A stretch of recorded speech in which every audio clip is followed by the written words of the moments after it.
Hello students, welcome to Raj adventure. আমি Somnath rise. আজকে নিয়ে চলে এলাম তোমাদের ক্লাস 11-এর সেকেন্ড সেমিস্টারের নতুন একটা টপিক নিয়ে, থার্মোডাইনামিক্সের আরেকটা টপিক। আজকের টপিক অ্যাডিয়াবেটিক প্রসেস বা রুদ্ধতাপ প্রক্রিয়া।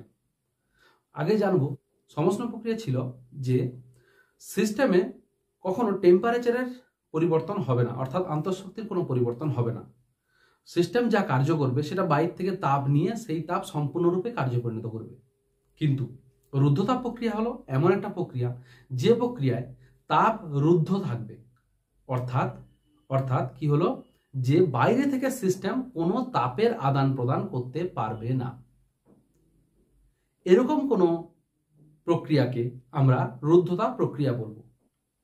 তাহলে এই প্রসেসের আমরা কি দেখবো, একটা করে ক্রাইটেরিয়া দেখবো যে কি কি শর্ত আছে, কিভাবে হয়, কেন, কিভাবে এদের কার্য হয়, এক করে আমরা দেখবো। প্রথমেই আসি প্রথম ক্রাইটেরিয়া। ধরো এটা একটা সিস্টেম,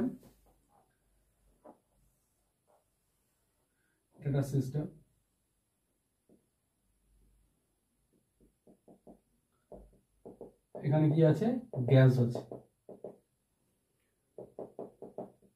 এখানে গ্যাস আছে। তাহলে প্রথম ক্রাইটেরিয়া কি হলো, এই সিস্টেম যখন কার্য করবে, সে সিস্টেমের উপরে কার্য হোক বা সিস্টেম নিজে কার্য করুক, মানে এক্সপানশন যখন হবে তখন নিজে কার্য করবে, যখন কম্প্রেশন হবে তখন সে তার উপরে কার্য করাবে, সিস্টেমের উপরে কার্য করা হোক না কেন। তাহলে প্রথম ক্রাইটেরিয়া কি, 1 নম্বর ক্রাইটেরিয়া হলো যে কিউ প্রবেশ করবে না, অর্থাৎ কিউ ইকুয়াল টু 0 হবে, মানে যে বাইরে থেকে যে তাপ প্রবেশ হতো সেই প্রবেশ করতে পারবে না, বাইরে থেকে তাপ প্রবেশ করতে পারবে না। এটা হলো প্রথম ক্রাইটেরিয়া। তাহলে তাপ যদি প্রবেশ করতে না পারে, তাহলে আমি থার্মোডাইনামিক্স প্রথম সূত্র কি বলছে, ফ্রম ফার্স্ট ল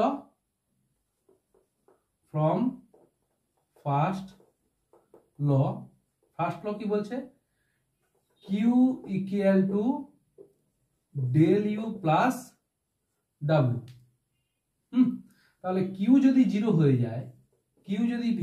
যায়, তাহলে W equal to minus del of U, বা এটাকে লিখতে পারো minus of U final minus U initial, বা এটাকে আরেকটা লেখা যেতে পারে W equal to U initial minus U final, এটাও বলা যেতে পারে।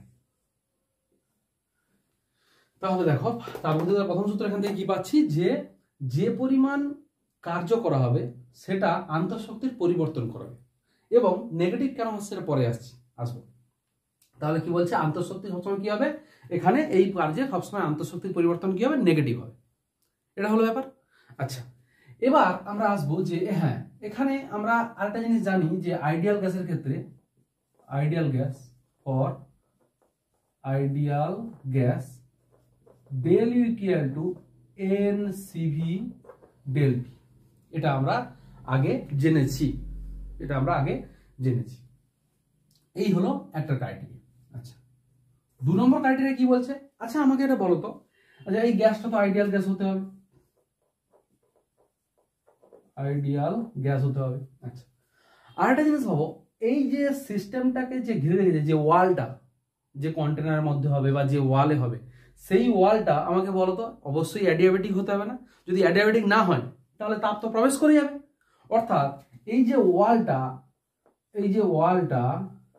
কি হতে হবে, অ্যাডিয়াবেটিক হতে হবে, রুদ্ধতাপী হতে হবে, বা বলতে পারি অনেক জায়গায় লেখা আছে দেখবে তাপের কুপরিবাহী হতে হবে, যাতে তাপ এখানে প্রবেশ করতে না পারে। বুঝা গেল? তাহলে অ্যাডিয়াবেটিক ওয়াল হতে হবে,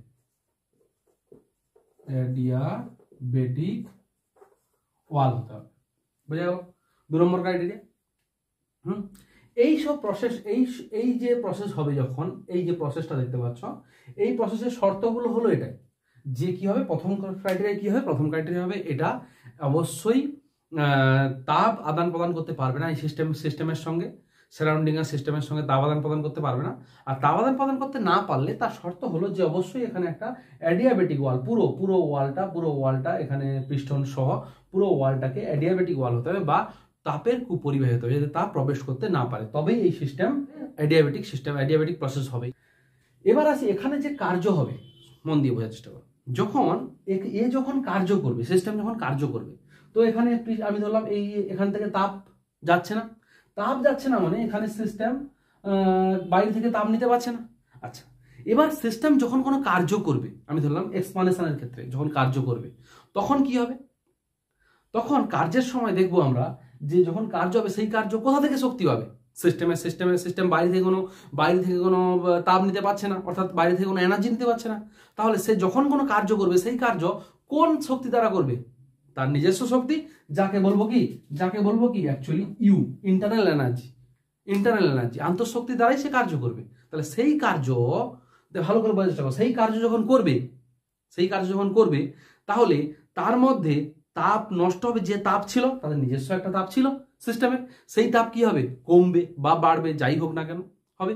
তাহলে সেখানে অবশ্যই টেম্পারেচারের পরিবর্তন হবে। সমস্ত প্রক্রিয়া কি ছিল, টেম্পারেচারের পরিবর্তন হবে না, তাই জন্য আন্তঃশক্তির পরিবর্তন হচ্ছিল না। কিন্তু এখানে এই কার্যটা করতে গেলে এখানে কার্য সিস্টেম করুক বা সিস্টেমের উপরে করুক, তাহলে সিস্টেম বাইরে থেকে তাপ নিতে পারছে না, মানে তার নিজের তাপকে কাজে লাগিয়ে সে কার্য করবে, অর্থাৎ তার আন্তঃশক্তির পরিবর্তন হবে। আন্তঃশক্তির পরিবর্তন হওয়া মানেই তার মধ্যে টেম্পারেচারের পরিবর্তন আসবে। অর্থাৎ আমরা এখানে বলতে পারি 3 নম্বর ক্রাইটেরিয়া বলতে পারি যে এখানে টেম্পারেচার পরিবর্তনশীল, টি ভেরিয়েবল টেম্পারেচার পরিবর্তন হতে পারে যখন দেখবে এক্সপানশন হচ্ছে, অর্থাৎ সিস্টেম দ্বারা কার্য হচ্ছে তখন টি মানে কমবে, টেম্পারেচার কমবে, কারণ সে আন্তঃশক্তি কি খরচা করবে। আর যখন সিস্টেমের উপরে কার্য হবে তখন সে সিস্টেম কি করবে, তাপ গ্রহণ করবে, তখন টেম্পারেচার বাড়বে। সিস্টেমের উপরে কার্য হবে, আর সিস্টেম দ্বারা কার্য হলে তখন হবে কি, তখন তাপমাত্রা হ্রাস পাবে। এর উদাহরণ আমি বলবো কিছুক্ষণ পরে। চলো এটুকু আগে নোট ডাউন করো তোমরা। তাহলে আগের 3টে পয়েন্টে আমরা জানলাম যে এখানে তাপের কোনো আদান প্রদান হবে না, আর যে কার্য করবে সে নিজস্ব ইন্টারনাল এনার্জি দ্বারা এই সিস্টেম কার্য করবে। আর সেখানে দেখছিলাম যে কি কাজের মান কত এসেছিল, -∆U, আন্তঃশক্তির পরিবর্তন বাট নেগেটিভ, এই ঘটনা ঘটছিল। এবার আমরা দেখব যে এই প্রসেসের ইকুইলিব্রিয়াম পয়েন্ট কতগুলো থাকতে পারে বা ইকুইলিব্রিয়াম পয়েন্ট থাকে কিনা। আর একটা জানবো কি যে এই প্রসেস স্লো না ফাস্ট হবে। প্রথমে আসি এই প্রসেস ইকুইলিব্রিয়াম পয়েন্টে থাকবে কিনা, অর্থাৎ সাম্য অবস্থায় থাকবে কিনা।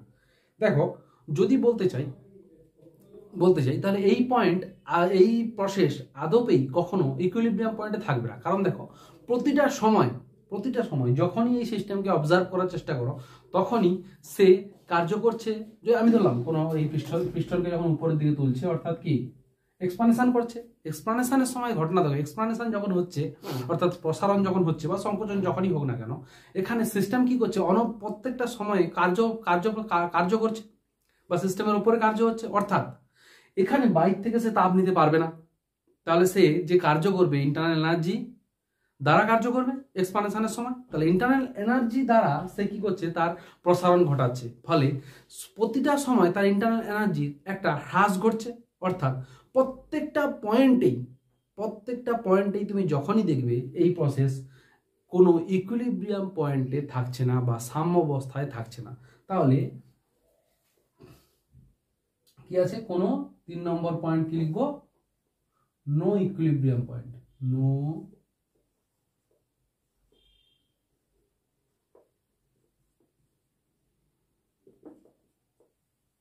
কোনো ইকুইলিব্রিয়াম পয়েন্ট থাকবে না। অর্থাৎ এই প্রসেস কখনো সাম্য অবস্থায় থাকবে না। বাট সমস্ত প্রক্রিয়া মনে আছে সাম্য অবস্থায় ছিল সব সময়ের জন্য। আচ্ছা, এবার আসি 4 নম্বরে আসি প্রসেস ফাস্ট হবে না স্লো হবে। ঘটনা হচ্ছে যে এই প্রসেস যে কার্য করবে, সে কার্য যখন করবে সে বাইরে থেকে তাপ নিতে পারবে না, বা বাইরে থেকে যে তাপ যদিও আসে সেই তাপ সে কার্যে ইনভলভ করাতে পারবে না। তাহলে আমার কথা ভাবো যে যখন সিস্টেমে তাপ প্রবেশ করতে না পারবে, অর্থাৎ তাপ যখন আসছে সেই তাপকে নিতে পারবে না, অর্থাৎ সেই প্রসেস তাড়াতাড়ি করতে হবে। তাড়াতাড়ি না করলে ওই তাপ এসে ইন্টারনাল এনার্জিকে বাড়িয়ে দেবে বা তাপ বেরিয়ে গিয়ে ইন্টারনাল এনার্জি কমিয়ে দেবে। তাহলে সেই ঘটনা যদি না ঘটাতে পারে তাহলে কি হবে, সে কি করবে, তাপ না নিয়ে কার্য করবে, অর্থাৎ সেই কার্য তাড়াতাড়ি হতে হবে। ওই যে আগের দিন গল্প বলছিলাম, বা আরো যদি একটা গল্প বলি, যখন তোমরা ছোট ছোট ভিডিওগুলোতে দেখেছো যে যখন একটা দেখাচ্ছিলে যে একটা বিদেশি কুকুরদের সঙ্গে একটা দেশি কুকুরকে ছোটানো হচ্ছে। তো দেখা গেছে যে দেশি কুকুরটা ফাস্ট হয়ে গেছে, তাড়াতাড়ি হয়ে গেছে, তাড়াতাড়ি চলে গেছে। কেন? কারণ সে চাইছে না যে বিদেশি কুকুরগুলো তাকে এসে ধরুক বা তাকে এসে টাচ করুক।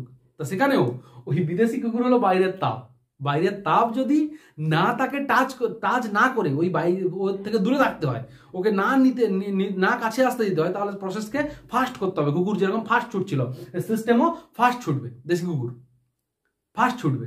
তাই এই ঘটনা হলো ব্যাপার যে যদি কোনো প্রসেসের বাইরে থেকে তাপ আসতেও পারে, কিন্তু সেই তাপকে গ্রহণ করা যাবে না, মানে সেই তাপ থেকে দূরে থাকতে হবে, তাহলে সিস্টেম খুব তাড়াতাড়ি কার্য করবে। তাড়াতাড়ি কার্য করলে এই প্রসেস, তাহলে অর্থাৎ আমরা বলতে পারি এই প্রসেস ফাস্ট হবে, এই প্রসেস অবশ্যই ফাস্ট হবে। Very very fast process, fast process. হ্যাঁ, এর কারণ কি? কারণ তাপকে নেওয়া যাবে না, তাপ যদিও আসে সে তাপকে গ্রহণ করা যাবে না, তাই জন্য সিস্টেমকে খুব তাড়াতাড়ি কার্য করতে হবে, নিজের যে শক্তি আছে সেটা খরচা করেই কার্য করবে। বুঝা গেল কি? তাই জন্য এই প্রসেস খুবই ফাস্ট প্রসেস হবে। তোমরা যেমন পরে যখন দেখবে যে শব্দের কাছে একটা এর খুব প্রয়োগ আছে, একটা আছে ল্যাপ্লাসের সমীকরণ, একটা আছে নিউটনের সমীকরণ।